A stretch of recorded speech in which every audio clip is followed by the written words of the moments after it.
வணக்கம் சிவாஜி முரசு நேயர்களே.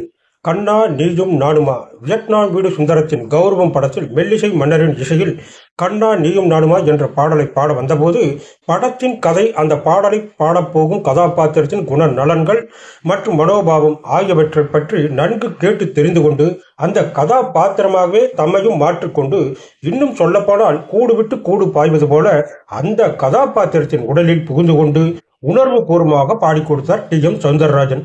அந்த பாடல் காட்சியில் நடிப்பதற்காக படப்பிடிப்பு தளத்துக்கு வந்த நடிகர் திலகம் சிவாஜி கணேசனிடம் பாடலை போட்டு காட்டினார்கள். இன்னும் ஒரு தடவை போடுங்கள் என்று பல தடவை திரும்ப திரும்ப அந்த பாடலை மிக உன்னிப்பாக கேட்டுக்கொண்டே இருந்தார் நடிகர் திலகம். இது அங்கிருந்த பலருக்கும் மிகுந்த ஆச்சரியத்தை கொடுத்தது.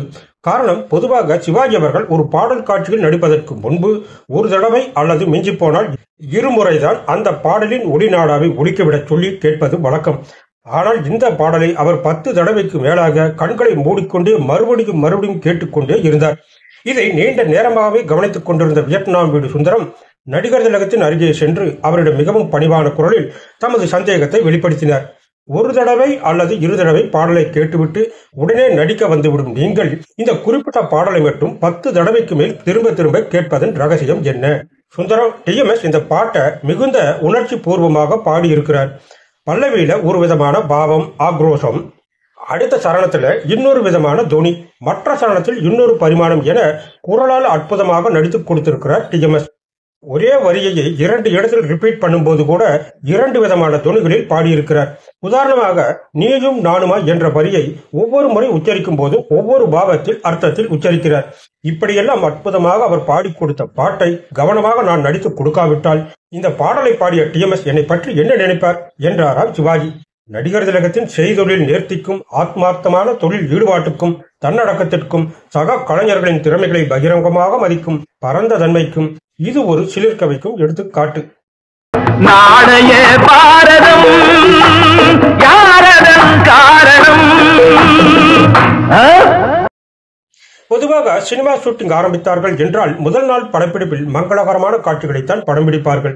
இல்லை என்றால் ஒரு சாதாரண காட்சியை படமாக்குவார்கள். கிளைமேக்ஸ் காட்சியை படமாக்க முயற்சி எடுக்க மாட்டார்கள் முதல் நாளில். படத்தின் மொத்தத்தையும் கிளைமேக்ஸில் அழுந்த பதிக்க வேண்டும் என்பதால் அதற்கு தேவையான நேரமும் வேண்டும்.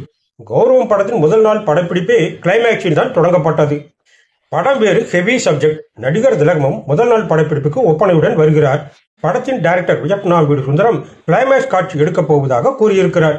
முதல் நாளே கிளைமேக்ஸா என்று கேட்டார் நடிகர் திலகம். படத்தில் அந்த காட்சியை பாருங்கள், நம்ப முடிகின்றதா?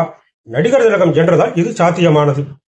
கோர்ட் விவாதங்கள் எல்லாம் முடிந்து தீர்ப்புக்காக காத்திருக்கும் போது நடிகர் திலகம் அந்த வீட்டில் தனியாக இருக்கும் போது பண்டரிபாய் வந்து இன்று ஜட்ஜ்மெண்ட் டே என்று நினைவுபடுத்த, அப்போது நடிகர் திலகம் பண்டரிபாயிடம் ஆரம்பத்தில் இருந்து தான் ஜெயித்த வரலாற்றை பற்றி பண்டரிபாயிடம் கூறும் அந்த கிளைமேக்ஸுக்கு முன்பு வரும் காட்சியைத்தான் படமாக்கினார்கள்.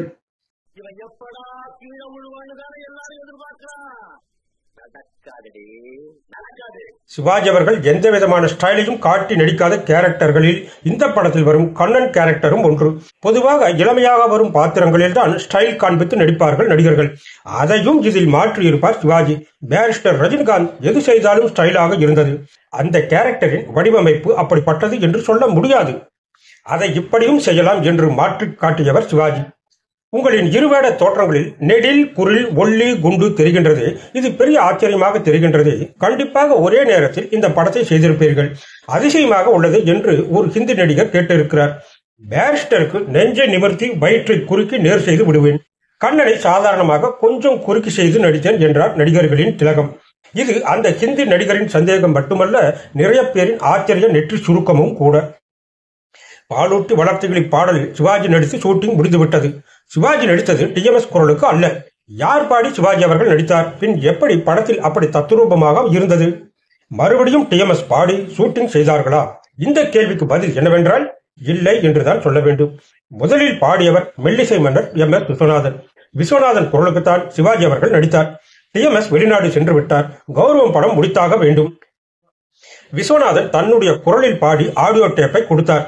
இப்போது படப்பிடிப்பு தடையில்லாமல் நடக்கட்டும். டி.எம்.எஸ். வந்ததும் மறுபடியும் ரெக்கார்டிங் செய்து பாடலை காட்சியில் இணைத்து விடலாம் என்று ஐடியா செய்திருந்தார். டி.எம்.எஸ். வந்ததும் ரெக்கார்டிங் செய்து பாடல் ஆடியோ இணைக்கப்பட்டது. இதில் இந்த ஆச்சரியத்தை நினைத்து பாருங்கள். டிஎம்எஸ் எப்படி பாடுவார் என்று நினைத்து சிவாஜி நடித்ததும், சிவாஜியின் முகபாவனை அந்த உதட்டசைவுக்கு ஏற்ற மாதிரி டிஎம்எஸ் எப்படி பாடியிருக்கிறார் என்பதையும் நினைத்தால் வியக்காமல் இருக்க முடியுமா? துணிந்து நின்றேன், நினைத்ததெல்லாம் ஜெயித்து வந்தேன், வேதனைக்கு ஒரு மகனை. நடிகர் திலகம் சிவாஜி அவர்களின் அன்னை இல்லத்தில் இந்த படத்தின் பல காட்சிகள் படமாக்கப்பட்டிருக்கும். அரேபிய பாலைவன நாடான குவைத்தில் திரையிடப்பட்ட முதல் தமிழ் படம் கௌரவம் ஆகும். வியட்நாம் வீடு சுந்தரம் இயக்கிய முதல் திரைப்படம் கௌரவம். நடிகர் திலகம் சிவாஜி கணேசன் 2 வேடங்களில் நடித்த உத்தமபுத்திரன், கௌரவம் ஆகிய இந்த 2 படங்களும் தமிழ் சினிமாவின் அதிசய நடிப்பு படங்களாகும். சட்டத்துறை படங்கள் என்றாலே அதில் வரும் வசனங்கள் தான் ரசிகர்களின் கவனிப்புக்கு ஆளாகும். கௌரவம் படத்திலும் இப்படி இருந்தாலும் ஒரு காட்சி இதில் சேர்த்து இல்லாமல் அதிக கவனம் பெற்றது. படத்தின் ஒரு காட்சியில் சாட்சி விசாரணை நடைபெறும் போது குற்றவாளியாக இருக்கும் மேஜர் சுந்தரராஜனிடம் பாரிஸ்டர் ரஜினிகாந்த் சில கேள்விகள் கேட்டுவிட்டு நீதிபதியை நோக்கி வருவார். பாரிஸ்டர் ரஜினிகாந்த் இப்போது கோர்ட்டில் ஏதோ ஒரு முக்கியமான விவாதம் செய்ய போகிறார் என்று எல்லோரும் அவரையே பார்ப்பார்கள். பார்க்கும் நாம் உள்பட கோர்ட் அமைதியாக இருக்கும். ரஜினிகாந்த் நடந்து வருவார். சில வினாடிகள் தொடரும்.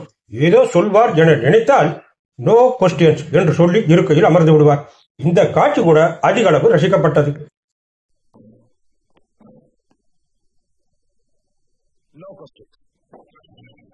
இந்த படத்தின் ரசிப்புக்கு ஆளான ஒரு ரசிகன் வேறு எந்த வக்கீல் வேடத்தையும் முன்னிறுத்த மாட்டான்.